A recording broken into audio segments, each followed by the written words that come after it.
¿Te has preguntado qué son las neurociencias? ¿O cómo surge el estudio del cerebro? ¿O cuál es el objetivo de las neurociencias? Para ello, hemos invitado a estudiantes de posgrado en el área de las neurociencias, para que todo quede entre científicos.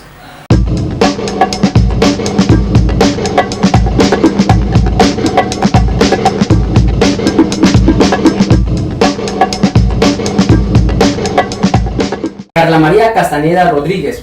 Ella estudió biología en la Universidad Veracruzana y actualmente se desempeña como estudiante de quinto semestre en el doctorado de investigaciones cerebrales de la misma institución.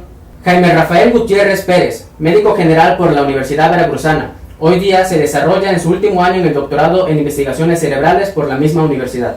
Y Alejandra Llanes Durán, bióloga por la Universidad Veracruzana y estudiante de quinto semestre en el doctorado de investigaciones cerebrales de la misma institución, además de ser integrante activa de Neurocognición Lab. Yo soy Sergio Rosas Navarro, psicólogo por la Universidad Veracruzana. Actualmente estudio el doctorado de investigaciones cerebrales de la misma institución y soy miembro activo de Neurocognición Lab. Sin más que decir, hablemos de neurociencias, pero Alejandra, ¿qué son las neurociencias? Las neurociencias son todas aquellas ciencias que están abocadas a estudiar el sistema nervioso central y aquello que esté relacionado con el cerebro, y de este mismo estudio las conductas que se desarrollan acerca de él. Vaya, bastante complejo. Al momento actual, neurociencias es todo un conglomerado de disciplinas. Deberían de mantener el rigor científico en la creación de nuevos productos de investigación cada vez crecientes y al margen de lo que hoy se sabe sobre el sistema nervioso central. Al margen de la pregunta también nos diría ¿qué no es neurociencia? Porque cada vez vemos más presentes muchas disciplinas o áreas de conocimiento que simplemente adoptan el término neuro sin tener la validez en el conocimiento que así se crea. Y eso es una cosa en la que muy comúnmente hoy vemos pseudodisciplinas, materias, talleres o expresiones de conocimiento, o que tratan de pasar como expresiones de conocimiento que con el simple hecho de agregar el prefijo neuro quieren hacerse pasar por ciencia. Carla. Pues sí, justamente coincido con Rafa. No cualquier cosa que te digan que tiene que estar relacionado con el cerebro se puede utilizar como neurociencia. Tener un rigor científico, seguir un método científico para que lo podamos validar, repetir y entonces decir que está más cercano a que se deba a X proceso o a X consecuencia, ya sea molecular o hasta conductual, y no nada más porque está relacionada con el cerebro. Puede llevar a resolver dudas, a poder responder preguntas sobre enfermedades que puedan afectar al sistema nervioso central o al sistema nervioso periférico, pero no solamente trastornos o no solamente enfermedades, sino también darle resolución a conductas de las personas, no enfocarnos únicamente a esto del comportamiento, a algún tipo de enfermedad, sino algo más como puede ser la cognición, y aún así son neurociencias. Completamente de acuerdo. Bueno, entre científicos creo que resultaría muy obvio el describir todo aquello que caracteriza al conocimiento científico. De información, sí saber que al igual que todas las ciencias, transita a diferentes niveles para entender fenómenos que se expresan tanto en conducta como que no se expresan, como en el área de cognición, pero que se están tratando de desentramar en todo el complejo sistema nervioso que dota a los seres vivos. Nosotros podemos expresarnos con ciertos conceptos o utilizar cierto lenguaje. Sin embargo, también existe audiencia o existen personas jóvenes que están interesados en el mundo de la ciencia y, ¿por qué no, de las neurociencias también? Alejandra, ¿cómo nos dirigiríamos a este tipo de audiencia cuando estamos hablando de neurociencias? Pues yo creo que el papel de la divulgación científica es la parte crucial para que nos podamos entender y dar a conocer todas estos nuevos aportes o este nuevo conocimiento, y de esta manera poderlo integrar tanto a personas que son ajenas y que están interesadas a este medio. La siguiente pregunta va dirigida para Carla y es: ¿cómo surge el estudio del cerebro? Yo creo que el estudio del cerebro se inició justamente con los griegos, que trataron justamente de pensar de dónde es que provenía toda esta información, tanto a cognición o sentimientos, y fueron los primeros que empezaron a estudiar cómo todo lo sensorial principal es que tenía una repercusión en las acciones, los movimientos, los sentimientos o las actitudes, sino todo lo que hacemos que justamente lo rige el cerebro. Bueno, aparte, la evolución histórica también fue dando muchas oportunidades para acercarnos a los procesos biológicos, anatómicos, médicos, que fueron añadiendo sus respectivas investigaciones a lo que es la neurociencia. Pero a mí sí me gustaría poder comentar lo que nos sitúa en las épocas más recientes, la llamada década del cerebro, por iniciativa del gobierno de Estados Unidos, y cómo ante la gran cantidad de dudas que se encontraban, impulsó a la iniciativa gubernamental a apoyar a las diferentes instituciones nacionales, públicas y privadas, y si era posible, resolver y tener una cura en esos 10 años, que fueron de 1990 al año 2000. A esta época, la década del cerebro, le debemos los grandes avances en la comprensión que tenemos de la neurociencia al presente. Si bien la tecnología ha avanzado mucho, hoy en día nos permite tener mayor afinidad acerca de lo que queremos saber o lo que sabemos del cerebro, pero al menos esta época sí fue relevante para llegar a entender el cerebro. Me parece muy interesante lo que puntúa Rafa, y yo solamente añadiría un poco antes, que es muy importante para nosotros, el trabajo que hizo el señor Ramón y Cajal. Nos abrió justamente ese campo para poder estudiar realmente cómo es que se constituía y funcionaba, porque él no solamente se enfocó en la neuroanatomía, sino también en la neurofisiología y las juntó, y creo que es un punto muy importante para nosotros y para el estudio del cerebro mismo. Sí, y justamente la idea de cómo surgió este estudio sobre el cerebro, tal como lo mencionaste, Carla, ¿no?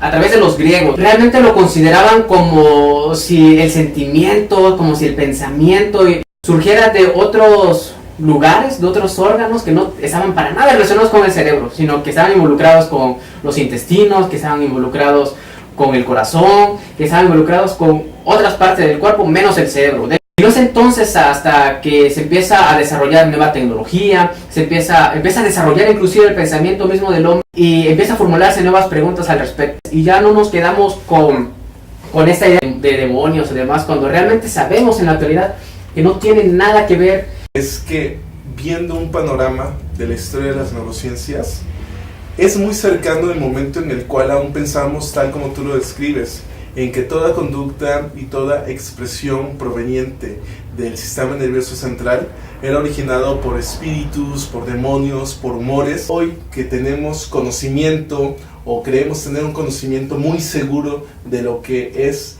el fenómeno del cerebro como un órgano ejecutor de todas las funciones cognitivas superiores, es muy reciente. Entonces, en este sentido, hablando de cómo surge el estudio del cerebro, entonces, en realidad, ¿cuál es el objetivo de la investigación de las neurociencias, Ale?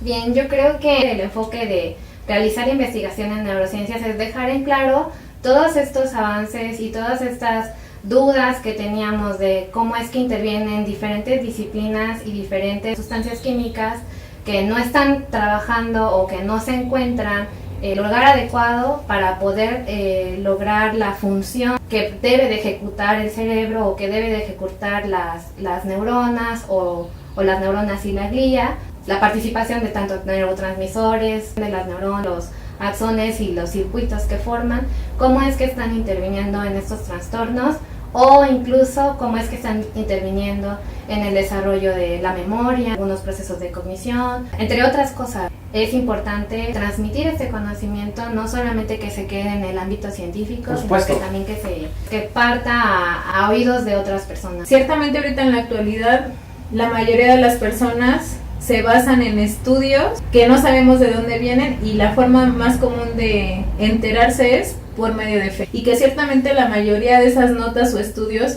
son falsos o son de estudios que realmente no tienen una validez o un método, y que nosotros como científicos tenemos la obligación entonces de divulgar esta información a la población de una manera que ellos también lo entiendan, y de una fuente verídica, más cercano a lo que realmente está pasando, ¿no? Porque ciertamente en la actualidad creo que hay mucha información, pero una información errada, y creo que es nuestra obligación encontrar esos medios para poder llegar mejor a las personas. Entonces, es sumamente importante que tener entonces neurocientíficos formados por distintas disciplinas. Por eso es tan importante la divulgación, porque necesitamos de muchas disciplinas, no importa que sea biología, química, porque también necesitamos las áreas exactas, ¿no? O sea, sí. no estamos, o sea, la neurociencia no es ajeno a todas las demás disciplinas, y por eso es tan importante que alguien de ingeniería computacional o de alguna otra área logre entender y logremos llegar o hacerle llegar este conocimiento que se genera en las neurociencias, para que ellos, con sus aportes tecnológicos, con la parte científica que ellos desarrollan, pues nos pueda beneficiar también a nosotros. Gran parte del avance que ha habido en la neurociencia a lo largo de la historia ha sido gracias a la inclusión de otras disciplinas. Ahora la tecnología también nos permite hacer programas predictivos para no tener que pasar tanto tiempo en el laboratorio y hacerlo, nos reduce más el margen de prueba o de análisis con estos sistemas que nos pueden predecir que no funciona o que sí, y entonces nada más enfócate en eso. Y eso ciertamente es un trabajo de muchas áreas. La tecnología va avanzando rápido, de una forma muy veloz. Entonces, no es falta de la tecnología, por así decir, sino también cómo podemos utilizar nosotros esas herramientas para poder realizarnos las preguntas correctas. Hemos abarcado sobre qué son las neurociencias, cuál es el objetivo del estudio de las neurociencias, cómo inició el estudio del cerebro, y ahora, a modo de conclusión, hablaremos sobre cómo nos encontramos hoy en México en el tema de las neurociencias y cuál es el futuro de las mismas. Todavía se desconocen muchas otras cosas más, y por eso estamos precisamente invirtiendo nosotros, los doctorantes en neurociencias, todos nuestros conocimientos y nuestro tiempo. Este aporte de conocimiento ayuda mucho, y vamos a necesitar la parte económica, entender que los problemas que estamos tratando de resolver tienen un impacto en la economía, en la política, en la salud, por supuesto, entre otras cosas. Al momento actual hay mucho interés. Gran cantidad de personas que están en el ámbito tratando de discernir todas aquellas dudas y aquellas investigaciones de las cuales formamos parte y que se encuentran en progreso. La cantidad de información que se tiene hoy en día da para desarrollar estudios y seguir trabajando con estos datos obtenidos en las últimas fechas, pero a la par del desarrollo tecnológico que se tenga o que se tendrá en el futuro, deben de generarse los recursos humanos, es decir, jóvenes investigadores interesados en el desarrollo y aplicación de la neurociencia en los diferentes ámbitos. Si hablamos actualmente en dónde se encuentran las neurociencias, creo que es un momento importante, creo que está llamando la atención. Incluso lo que mencionábamos de que ahora hasta además están poniendo el prefijo de neuro y que a todo le quieren agregar el neuro y no lo es. Creo que justamente tendríamos que aprovechar este momento para poder informar, comunicar y divulgar la importancia de las neurociencias y aprovechar esa atención que estamos teniendo en este campo. Y creo que el futuro es justo el incluir de manera adecuada y certera las neurociencias en el desarrollo de muchas disciplinas. No solamente las otras disciplinas nos apoyan a nosotros como neurociencias, sino también nosotros apoyar al resto de las disciplinas para su correcto desarrollo y avance. Gracias Rafa, Ale, Carla por haber venido. Esperemos, si ustedes gustan, vuelvan a participar en alguna otra charla o mesa de debate. Y así todo quedará. ¡En científicos!